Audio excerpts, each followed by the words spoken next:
उसमें कानून में हम संशोधन करके ये पात्रता क्यों नहीं करते हैं कि वो कम से कम चपरासी बराबर पात्रता तो रखे। हाँ, इनका भी तो कुछ एक मापदंड होना चाहिए ना इनके। मापदंड वही होना चाहिए, कम से कम चपरासी से तो छोटा मापदंड नहीं होना चाहिए ना।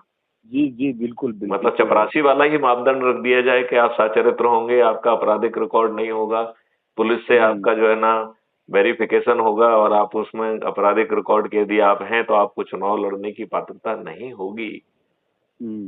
तो शर्मा जी, मेरा निवेदन है कि क्या हम ऐसे राजनेताओं के भरोसे रह सकते हैं जिन्होंने अवसर मिलने के बावजूद भी 1860 के दशक में बनाए गए वही कानून हमारे ऊपर नाम बदल के दोबारा थोप दिए हैं, लेकिन कानून के प्रावधान नहीं बदले। केवल एक चार्ट बन गया है कि पुराना सेक्शन। एक मिनट आपकी बात थोड़ी सी काटूंगा, माफी चाहूंगा जी। ये आप इसके बारे में जो बोल रहे हैं ना, ये बिल्कुल सत्य है। कानून जब देश हमारा आजाद हुआ था, अंग्रेजों ने हमारे हवाले किया था, हमारे नेताओं के हवाले किया था, उस दिन जिन लोगों ने एक टीम बनाई थी, जिसमें जैसे गोपालाचारी जी थे, भीमराव अंबेडकर थे, अन्यथा जो भी 5 लोगों की जो टीम बनाई थी संविधान बनाने हेतु, परंतु उन लोगों ने, मुझे नहीं लगता उन लोगों को इस तरह का अनुभव था।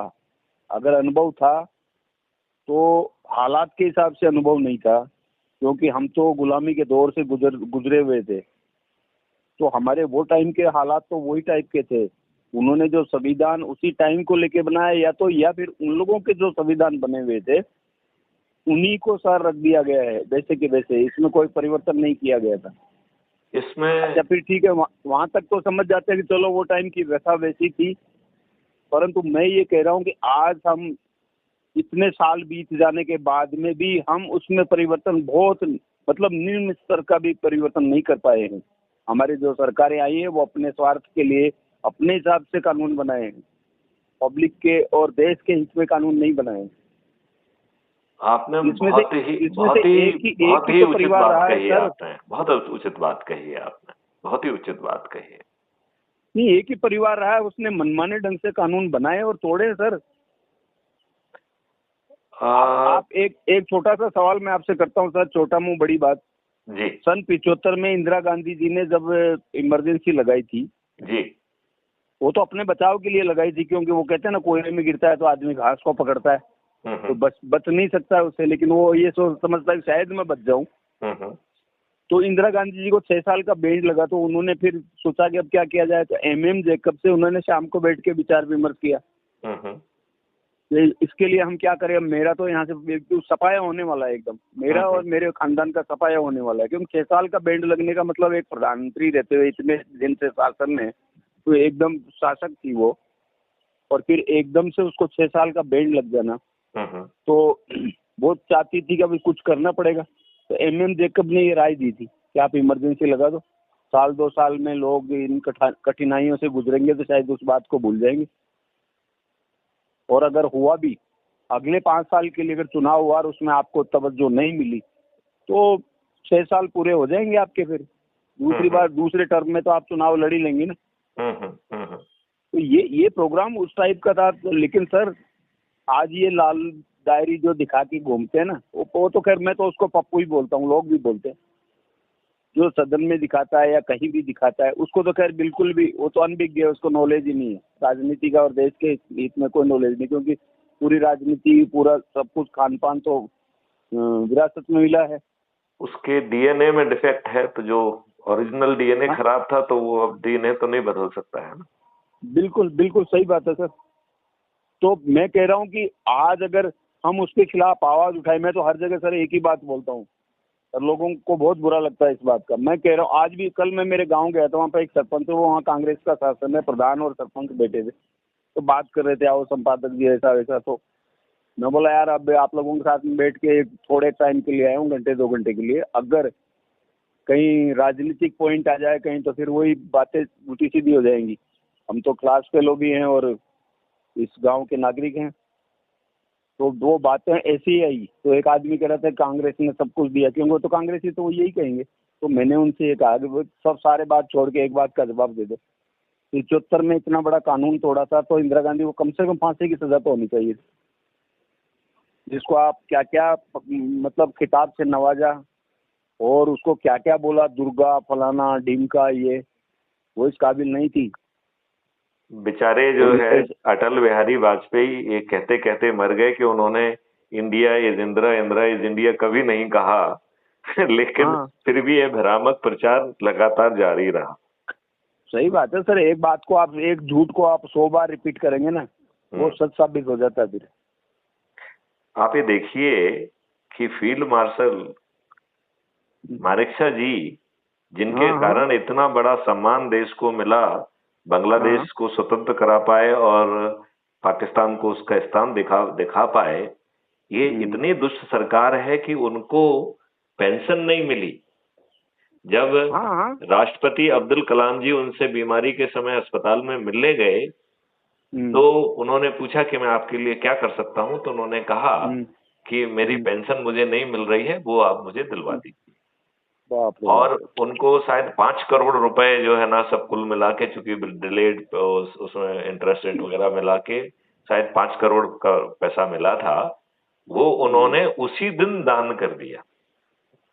हाँ वो फील्ड तो क्या करने मार्शल। वाले थे, पूरे कष्ट से तो सारे उठा चुके थे वो। हाँ हाँ हाँ। सही बात है। तो ये दुष्टता नहीं है क्या? कि इसका मतलब है बिल्कुल पूरा पूरा कि तिरस्कार है ये सर, मैं तो बताइए कहता कि हूँ। आप फील्ड मार्शल मानेकशॉ का को आपने सम्मान देने की बजाय ये यातना देने का निर्णय लिया। ऐसा ही क्या है, एक एक माणिक साहब साहब सर की बात ही क्या कर रहे हैं हम। कई लोगों को, कई लीडरों को मैंने देखा है जो देश के लिए उन्होंने कुछ करने का चाहा और सोचा, उनको या नहीं, तो लेकिन इन्होंने सिरे से हटा लेकिन दिया। मुझे मुझे तो भाजपा से भी बहुत आपत्ति है। हम्म, देखिए, श्यामा प्रसाद मुखर्जी को कश्मीर में मिलाकर उनकी हत्या कर दी गई। हम्म, उनकी मां ने जांच के लिए कहा और उसमें दुष्टता पूर्वक वहां पे ट्रेन का किराया बढ़ाकर मुद्दा दबा दिया गया। हम्म, भाजपा को इतना मौका मिला, हम्म, उन्होंने जांच स्थापित करके, चाहे हम्म, वो दोषी लोग मर गए हों, कम से कम हम्म। भर्त्सना ही कर लेते। नहीं, इन्होंने तो सारे आपके इतिहास दीनदयाल इतिहास क्या। उपाध्याय जी के बारे में मैंने कुछ हाँ कुछ ऐसे दस्तावेज पढ़े जो कि ये इशारा करते हैं कि उनकी हत्या की गई है। हाँ, हत्या की गई थी ना सर। तो फिर हमने क्या किया?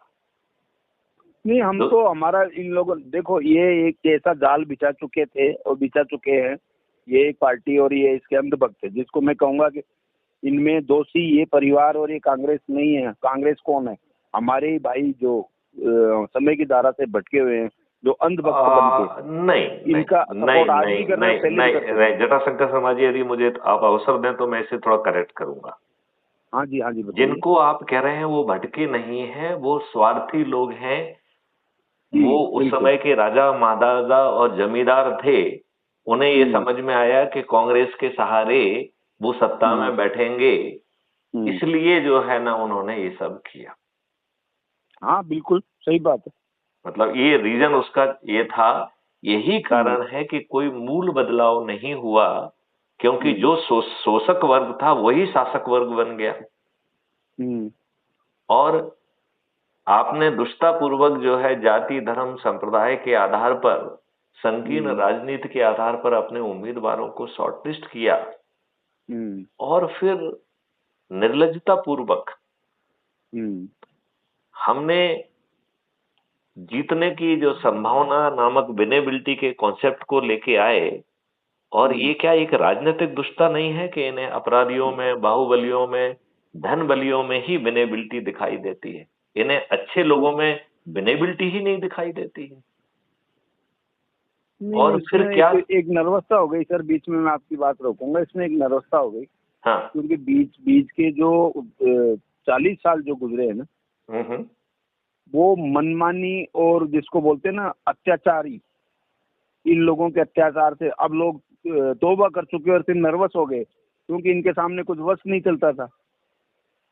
कोई आदमी एक मेरे जैसा कोई आवाज उठाता था, या तो उसको जेल में डाल देते थे या उसको उड़वा देते थे, नहीं, उसके लेकिन खानदान को परेशान लेकिन करते थे। लेकिन वही कानून तो आपके माननीय नरेंद्र मोदी जी और अमित शाह ने आपके ऊपर दोबारा थोप दिया। एक अवसर मिला था, तो उसकी आत्मा हाँ। क्यों नहीं बदली?